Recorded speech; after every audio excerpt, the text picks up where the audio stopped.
Good morning. Today's September 1st, 2021. I just had my first physical in about 6 years last week.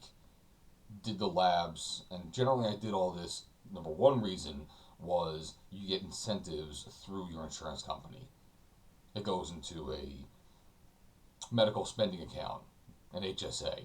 So I was like, oh, let me just do this, get some easy points, and just find out where I am. I figured I wasn't in a good place to begin with. But the labs came back, and I had the interview yesterday with my doctor, and they're worse than I thought. They're still bad, but they're even worse than bad. So to start out, I'm 46 years old, married, 2 kids. Stood on a scale, and I already knew what my scale numbers looked like, but of course, you're wearing clothes and everything else. Doesn't add too much, but it added just enough to my mind to understand where I am. So the number came in at 282. 46 years old, 282 pounds. It's a kick in the gut, and there's enough gut there to kick. But in the meantime, it's one of those starting points. I was like, let me find out where I am today, and if I do something about it, which I should do something about it, I know where I'm starting, so I can measure to where I need to get to. Well, we talked about the labs, and the numbers, I was off the charts on some, and they actually started putting some verbiage to my condition, which almost cemented it into yeah, you've really gone too far. So to start out with, that's the number. Now I need to knock off from this. My first goal will be the first 20 when I knock off of this. But this is not the most important number I have to worry about right now. There are many others on the chart that are equally or more important than just a weight number. A lot of times they talk about your body mass index. Some people swear by it. Some people think it's a BS number. I don't know. And during this journey, I'll try to find some information. I'll gain knowledge. I'll share with what I learned for anybody else who might actually have a desire to do what I'm doing right now. But let's talk some diagnoses and some numbers so we have a good starting out point, understanding between yourself and I. The first one we have to talk about here is cholesterol. Everyone knows that usually cholesterol fits within certain ranges, and you want to be on the good side of those ranges. Well, I've always been high of that. It hasn't been a great thing. I'm not proud of it. But I figured, hey, I don't see any effects so much except for maybe body mass, so why should I be so concerned? Well, now I have 2 young ones. One is 3 and one is 1.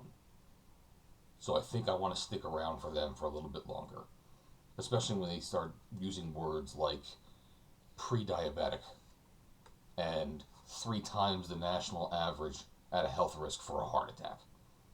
I'll get into that in a minute. So the first one on the list here is cholesterol.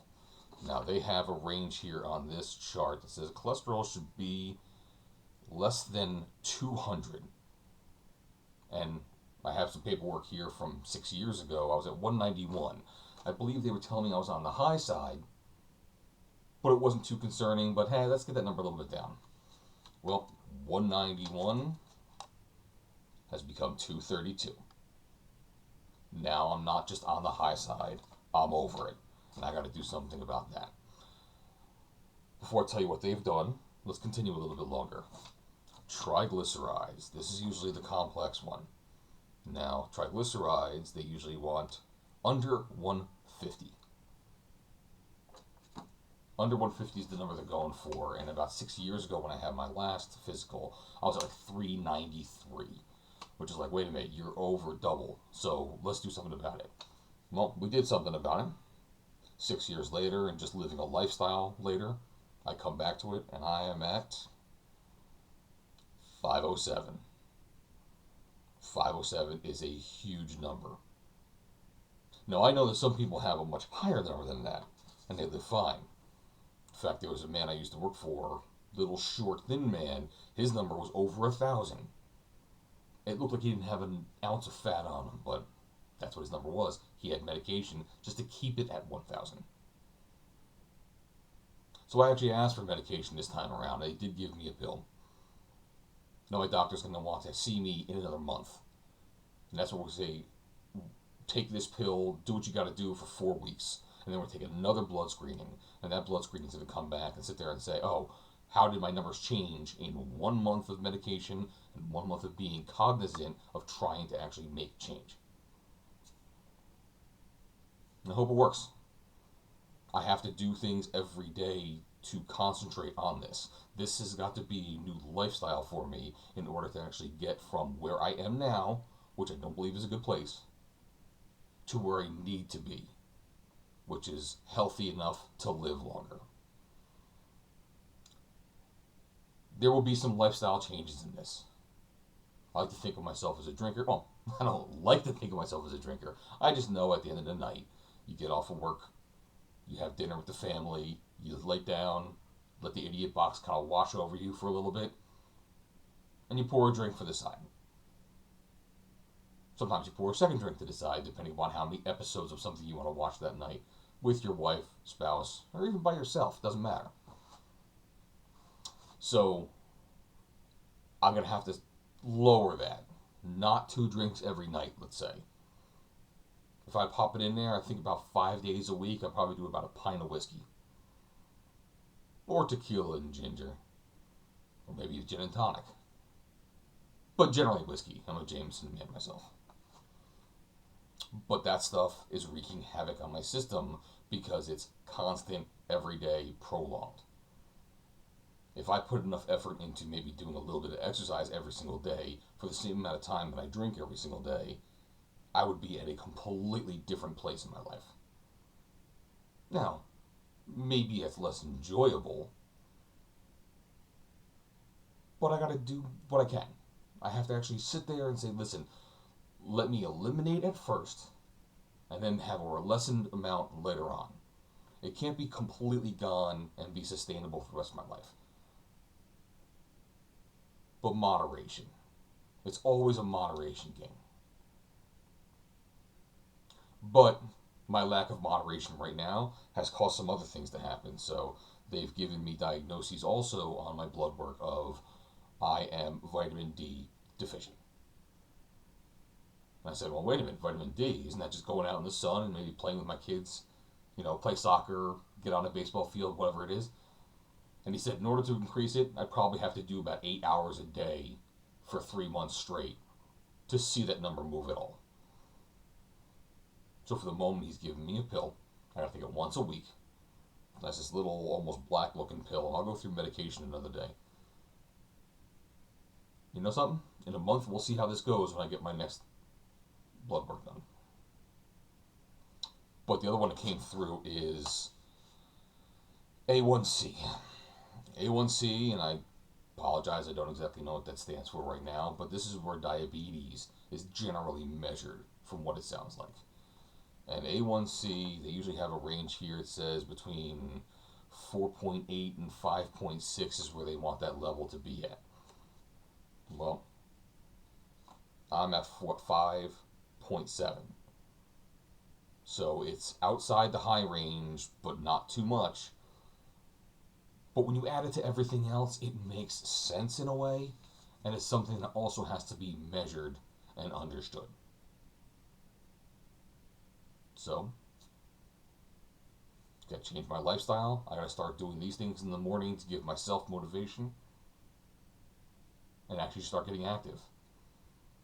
Unfortunately for me, I actually had surgery about a month ago on my knee. I had tore a meniscus when I was on a high ladder, installing one of those bird cages over a exhaust fan.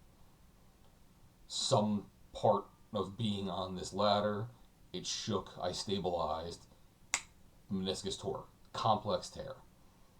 Well, surgery was had, and now I'm going to physical therapy. Great physical therapist, not too far from here. Even my wife uses for her back. But they gave me some at-home work to do. They said, do this with your ankles, do stretch your knee, do all this kind of stuff. And now it's been less than a week, and I haven't done it once. And that's on me. I know it's on me. But I got to do something about this now. So we have our starting out point. I have some numbers. I'm actually going to go and do some measurements for the inches on, say, the calf, the thigh, the arms, the chest, the belly. Get the numbers down there. And with the numbers down there, when you look at the numbers again, you can see if improvement has occurred. And that's the main thing. There used to be a sign up in the gym I belonged to way back in the day that said, what gets measured gets improved. And it's actually a very accurate number. Everyone just likes jumping on a scale. And then they'll start having conversations of, well, muscle weighs more than fat, and therefore the scale's not good enough. Well, the scale does tell its own tale. And the scale doesn't lie on its tail. But it's up for us to figure out, okay, if I am just a packed, solid piece of muscle, then I understand it from that perspective. If there's a lot of cushioning in between, and I do have a lot of cushioning in between, it's probably got a lot to do with the number I'm seeing there.